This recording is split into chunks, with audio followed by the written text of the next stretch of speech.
Pernah nggak sih Anda masuk ruangan, terus ada satu orang yang rasanya, kehadirannya kuat banget gitu? Hmm, Bukan karena jabatannya ya, tapi ada sesuatu aja gitu yang bikin omongannya lebih didengar, idenya lebih mantul.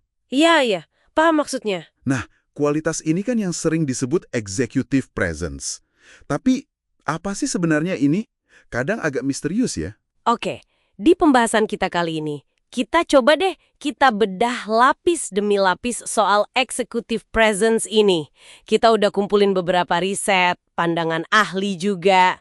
Sip, tujuannya biar kita paham, komponennya apa aja sih? Mulai dari gimana cara mempengaruhi, komunikasi, sampai soal otentik atau enggaknya. Menarik, menarik. Soalnya ini penting banget. Ini bukan kualitas tunggal atau bawaan lahir semata gitu. Oh, jadi bisa dipelajari? Banget, ini tuh gabungan keterampilan kesadaran diri, cara kita interaksi, yang ternyata bisa dilatih dan diasah. Bukan cuma satu hal, tapi kayak orkestrasi gitulah. Oke, oke. Mari kita mulai dari fondasinya kalau gitu. Salah satu yang sering disebutkan kemampuan mempengaruhi atau persuasi ya. Betul. Ini bukan sekedar nyuruh-nyuruh karena punya jabatan kan. Pasti ada mainan psikologisnya nih. Iya, bener banget. Ada beberapa prinsip dasar persuasi yang sering muncul lah di riset. Misalnya nih, konsistensi. Konsistensi gimana tuh? Jadi, orang itu cenderung pengen sejalan sama apa yang udah pernah diomongin atau lakuin. Apalagi kalau komitmennya itu di depan umum gitu. Ah, oke oke. Biar nggak kelihatan mencela-mencela ya. Nah, kurang lebih gitu. Terus ada otoritas. Kita kan cenderung lebih gampang nerima arahan dari orang yang kita anggap ahli, ya kan? Ya juga. Kayak dokter atau pakar gitu. Betul. Satu lagi yang cukup kuat itu kelangkaan. Sesuatu yang terbatas atau eksklusif, itu rasanya jadi lebih berharga. Oh, kayak promo terbatas gitu ya? Iya, itu contoh sederhananya. Nah, ini semua tuh kayak alat dasar aja di kotak perkakas pengaruh kita. Ngomongin pengaruh, ini sering banget dikaitin sama karisma ya. Nah, ini nih, banyak yang mikir karisma itu kayak bakat magis gitu. Cuma orang tertentu yang punya, benar nggak sih? Itu dia. Persepsi umumnya emang gitu, tapi sumber-sumber kita nunjukin sebaliknya loh. Oh ya? Gimana tuh? Ternyata karisma itu bisa dibangun secara sistematis. Ada yang namanya Charismatic Leadership Tactics atau CLTs. Taktik. Jadi bukan bakat murni. Bukan sihir, tapi teknik konkret. Contohnya nih, pakai metafora atau cerita biar pesannya lebih nempel, lebih gampang diingat. Oke. Terus ngajuin pertanyaan retoris buat ngajak audiens mikir bareng, nunjukin semangat atau passion yang tulus, itu penting banget. Jadi kelihatan antusias gitu ya. Iya. Terus memproyeksikan keyakinan diri sama pakai bahasa tubuh yang efektif, yang terbuka, yang mendukung. Ada contohnya nggak biar kebayang? Banyak sih, kita bisa lihat tokoh kayak Martin Luther King Jr., gimana dia pakai cerita dan semangat. Atau di bisnis ada Katsuhiko Machida waktu di Sharp dulu, dia juga pakai taktik-taktik ini buat menginspirasi timnya. Wah, menarik ya soal taktik karisma ini. Tapi saya jadi kepikiran, kalau ini cuma teknik, ada risiko nggak sih jadi kerasa palsu, nggak otentik? Nah, Gimana tuh nyambunginnya sama jadi diri sendiri? Kan itu juga penting katanya dalam kepemimpinan. pertanyaan bagus banget. Dan ini nyambung ke dilema yang sering disebut paradoks otentisitas. Paradoks otentisitas, apa tuh? Jadi gini, iya, otentisitas itu penting banget. Tapi, kalau kita terlalu kaku sama definisi diri sejati kita yang dulu-dulu, itu malah bisa menghambat pertumbuhan loh. Maksudnya? Ya, misalnya pas kita ambil peran baru yang butuh cara bersikap beda. Kalau kita kekeh harus sama persis kayak dulu, ya susah adaptasinya. Jadi, ada tegangan nih antara jujur sama diri kita sekarang, sama kebutuhan buat berkembang, buat berevolusi. Jadi otentisitas itu bukan berarti nggak boleh berubah ya? Tepat.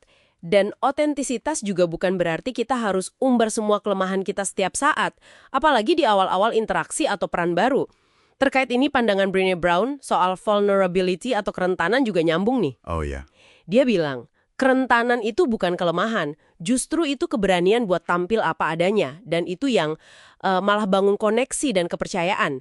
Jadi, otentisitas itu dinamis, bukan statis. Tapi kayaknya ini bisa lebih rumit buat sebagian orang ya. Sumber kita nyinggung soal itu kan? Betul. Misalnya buat profesional kulit berwarna, sering ada tekanan lebih buat menyesuaikan diri sama standar executive presence di perusahaan. Yang mungkin terasa mengganggu otentisitas mereka ya? Bisa jadi.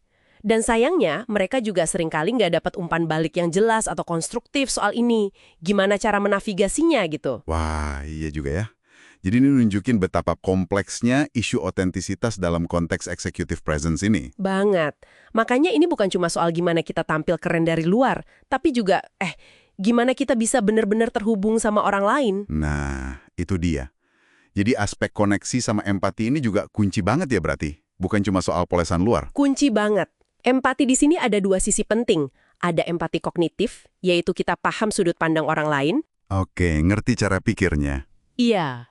Terus ada empati emosional, kita ikut ngerasain apa yang mereka rasain. Riset nunjukin bedanya gede banget loh. Beda gimana tuh? Antara respons manajerial yang dasarnya marah, wah itu bisa ngerusak loyalitas, ngerusak kreativitas, dibanding sama respons yang dasarnya welas asih atau compassion, sama rasa ingin tahu. Kalau yang welas asih, gimana dampaknya? Justru itu yang memupuk loyalitas dan kinerja tim. Wow. Terus soal koneksi, jadi pendengar yang baik itu penting juga dong. Fundamental itu. Ada riset menarik dari Zenger dan Folkman. Mereka bilang pendengar terbaik itu bukan kayak spons, yang cuma nyerap pasif. Terus kayak apa? Kayak trampolin. Jadi dia mantulin energi, bantu lawan bicaranya ngejelasin idenya sendiri, bikin orang merasa, wah gue beneran didengerin nih. Itu tuh bangun hubungan yang kuat banget. Tapi ada catatannya juga kan ya soal empati ini. Nggak selalu gampang muncul gitu. Bener banget. Ironisnya, nih, kadang kekuasaan itu malah bisa ngurangin kemampuan berempati seseorang. Oh iya? Kenapa gitu? Mekanismenya kompleks, tapi salah satunya mungkin karena fokusnya jadi lebih ke tujuan, kurang ke orang. Terus ada juga temuan menarik. Apa tuh? Orang yang pernah ngalamin kesulitan yang sama, kadang malah jadi kurang empatik sama orang lain yang ngalamin itu sekarang. Loh, kok bisa? Bukannya harusnya lebih ngerti? Mungkin ada bias kayak, kalau saya dulu bisa lewatin, kamu juga harusnya bisa dong. Jadi ya, butuh kesadaran diri terus-menerus soal empati ini. Oke. Jadi kalau kita tarik benang merahnya nih ya, apa artinya semua ini buat Anda yang dengerin? Jelas banget kalau executive presence ini bukan formula ajaib, satu resep, jadi gitu ya. Betul. Ini lebih kayak tarian yang kompleks ya. Gabungin kemampuan mempengaruhi yang etis, karisma yang ternyata bisa diasah, otentisitas yang dinamis dan terus tumbuh, sama kemampuan nyambung lewat empati yang tulus. Iya, persis. Dan ini mungkin memunculkan pertanyaan penting buat refleksi Anda masing-masing. Apa tuh? Gimana caranya Anda bisa secara sadar ngasah kualitas-kualitas ini pengaruh, koneksi otentik, empati, tapi tanpa merasa kayak lagi pakai topeng? Atau malah kehilangan diri Anda sendiri dalam prosesnya? Coba deh pikirin, satu langkah kecil aja. Apa yang bisa Anda ambil, mungkin minggu ini, untuk bergerak ke arah sana. Tapi dengan cara yang terasa benar buat Anda, terasa pas buat Anda.